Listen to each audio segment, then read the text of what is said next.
Good afternoon. Thank you for joining us today on the Dade County Weekly Update.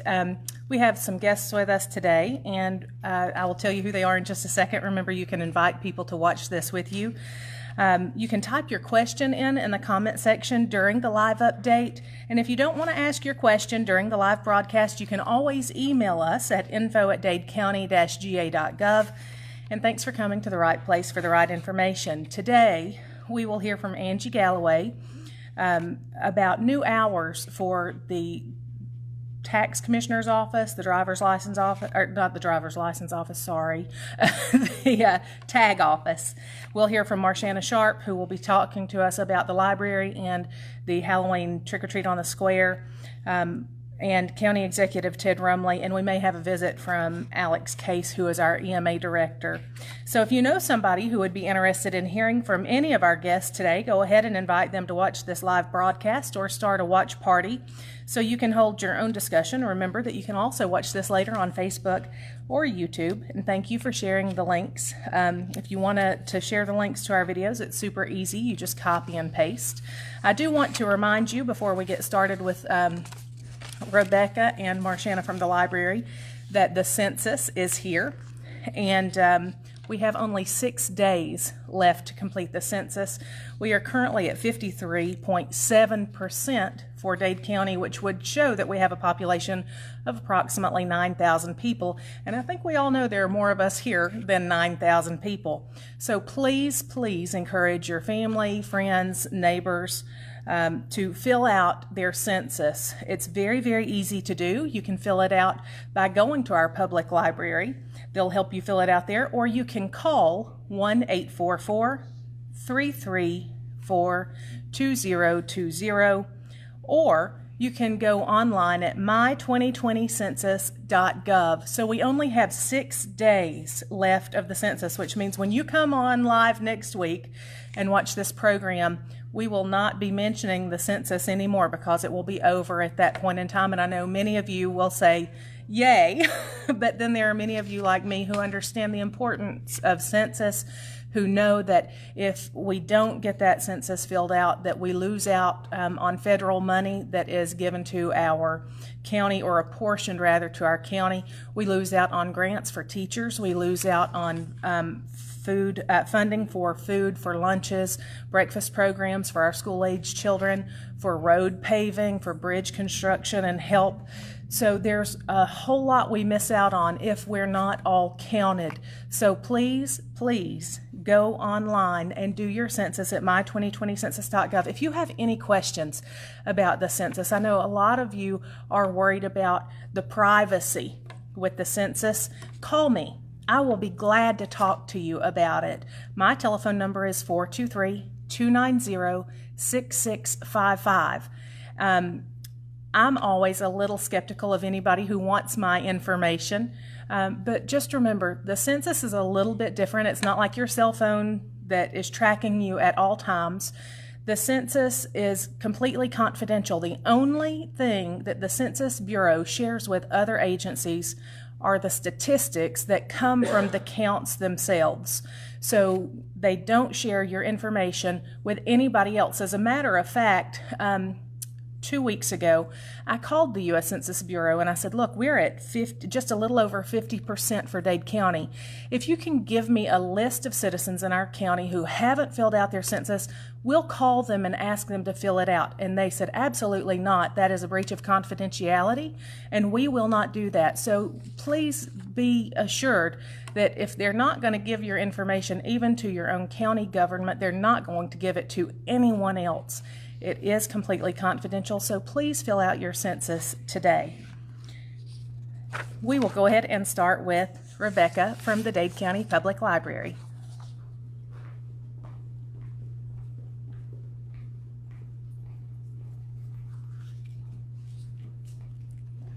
Hello, my name is Rebecca Coleman. I've been a part-time library assistant for Dade County Library for 2 years now.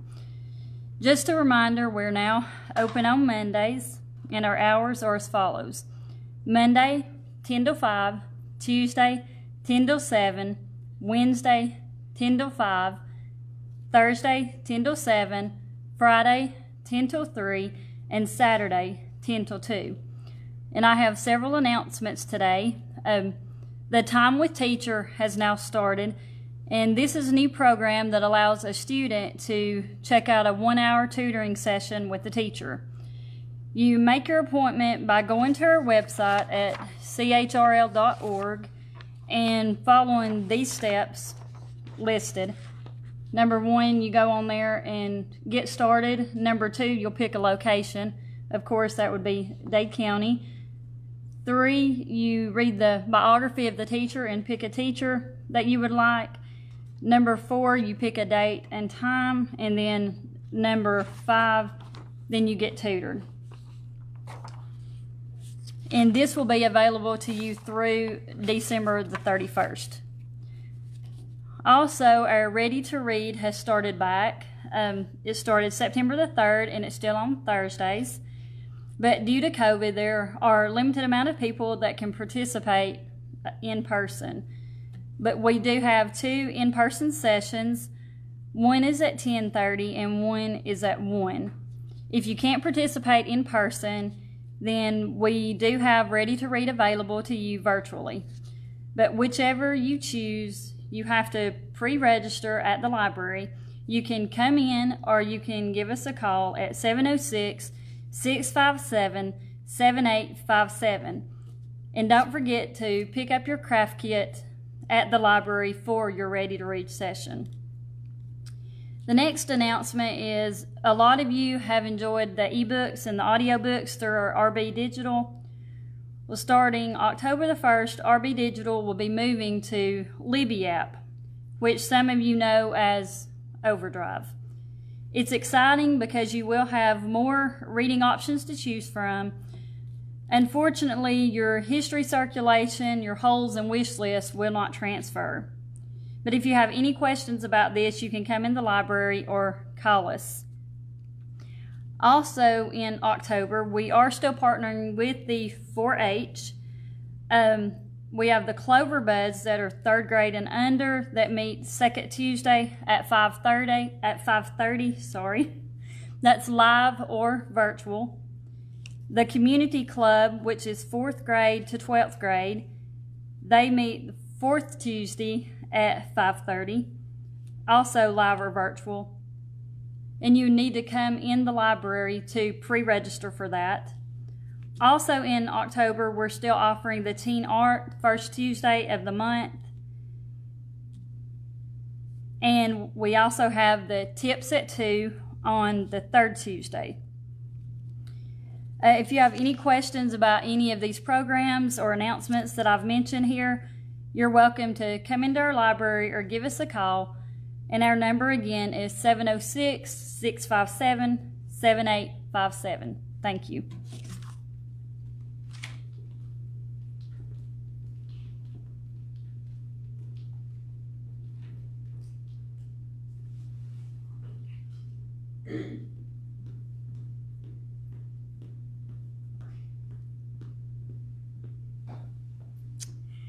Okay, so everybody's been calling and asking about what are we going to do for Halloween.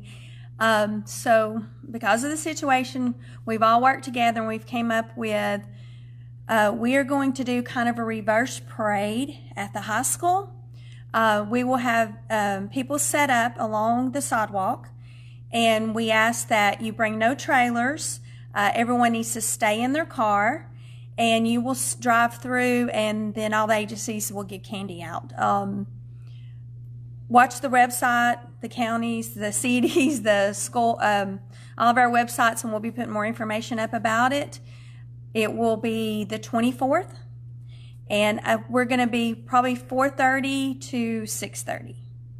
And yeah, if you have any information, just call us. And if anybody still wants to set up that I haven't contacted yet, that has before, let me know. That's it.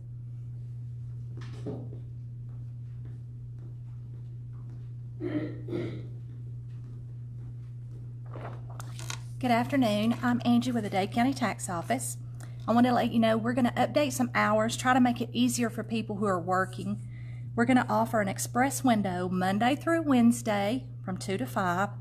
Thursday will be our late day. It will be 2 to 5:45.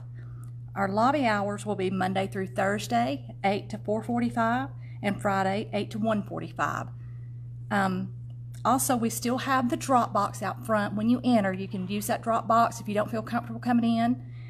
And always remember that if you're a new purchase or you're new to Georgia, please have your insurance binder in hand when you come in. That will save a lot of time. Ted and Alex is currently working on making this a more permanent thing with a window, so I'm sure they'll be updating you in the future. Thank you.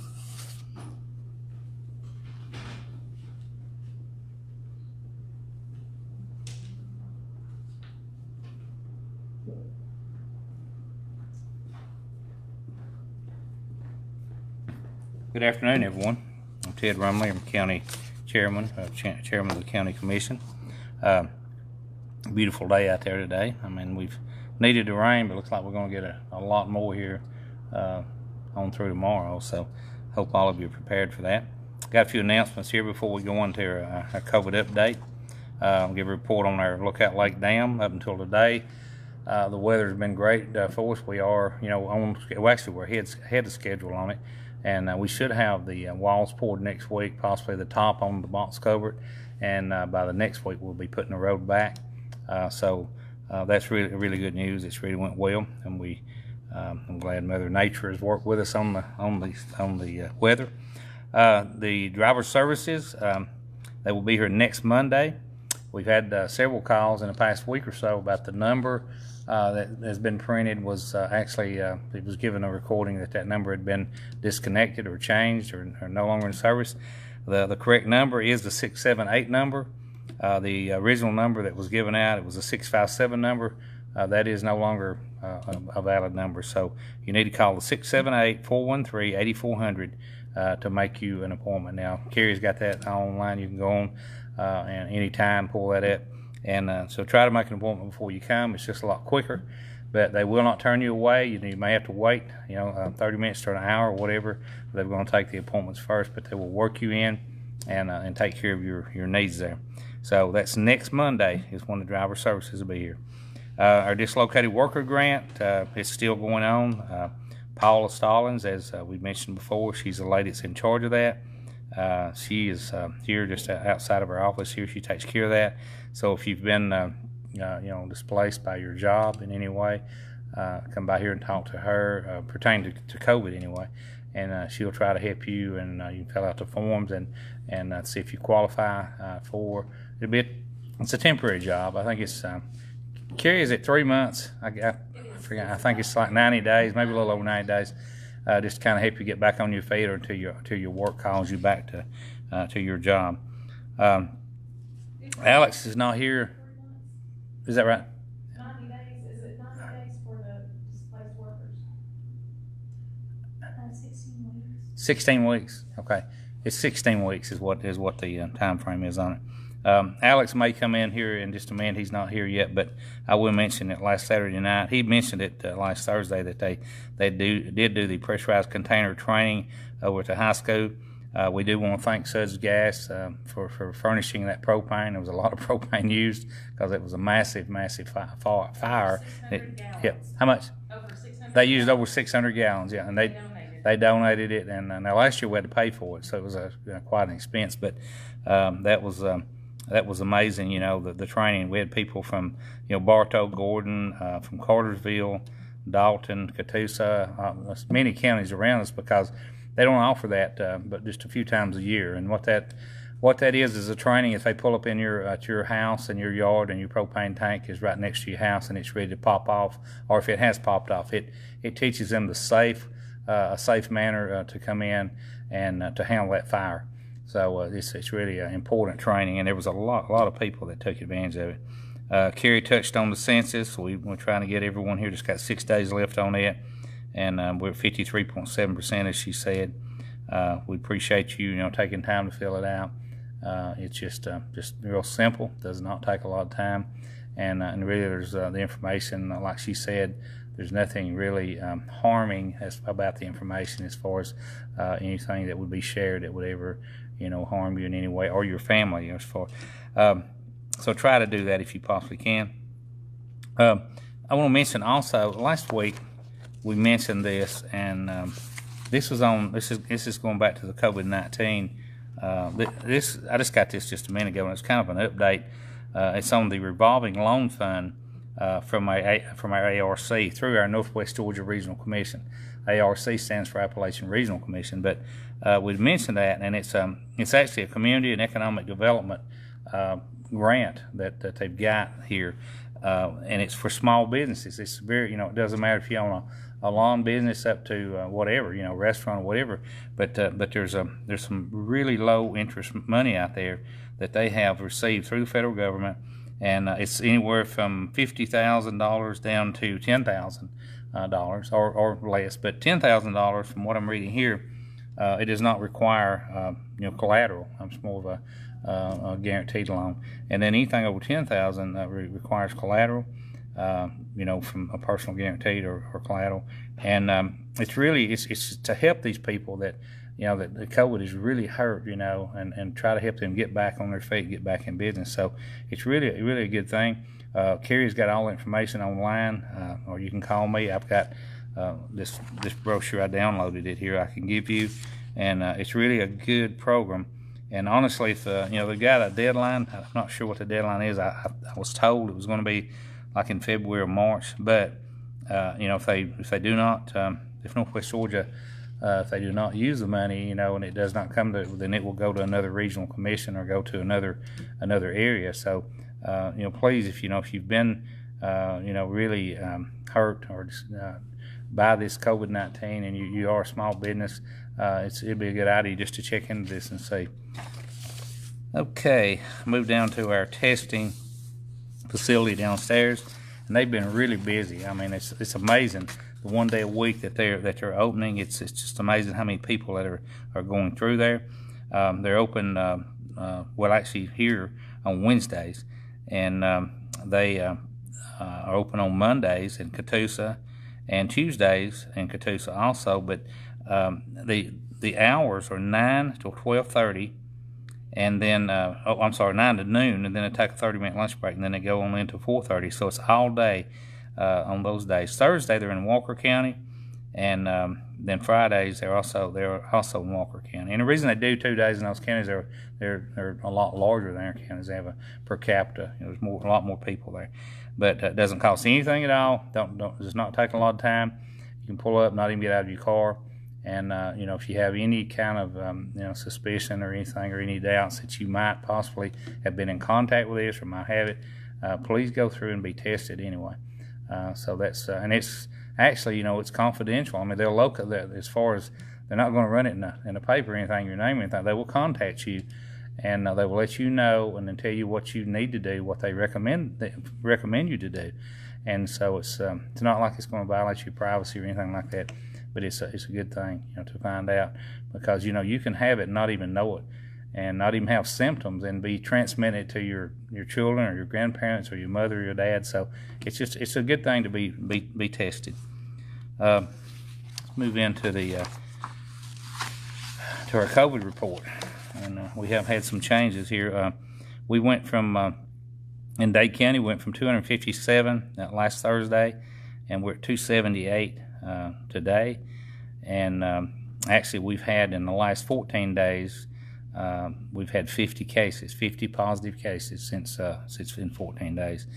We're up to 5 deaths, and we have 25 hospitalizations that are actually in the hospital from Dade County. The numbers are not going down. It's not going away. We got winter we're going into right now. The days are getting colder, and it's really uncertain. How that's going to affect it. Supposedly it's going to make it even more so, but we'll just have to pray that it does not. But we'll keep you updated on this. And like I said, we do this on Thursdays, but we can come in anytime, just like I did before. If we need to go back and start doing it daily, we'll do it daily. Walker County, moving to them, they went from 1,364 to 1,496. Now, in 2 weeks' time, they've had 296 people test positive in their test sites. They're a lot larger county, but now you got to remember they're our neighbors. They're right here next to us. And if you really want to hear something, wait till I get down to Alabama, and they are our neighbors. These people here in Dekalb and Jackson, they trade, they buy groceries here, and they've had a really big change in Dekalb and Jackson.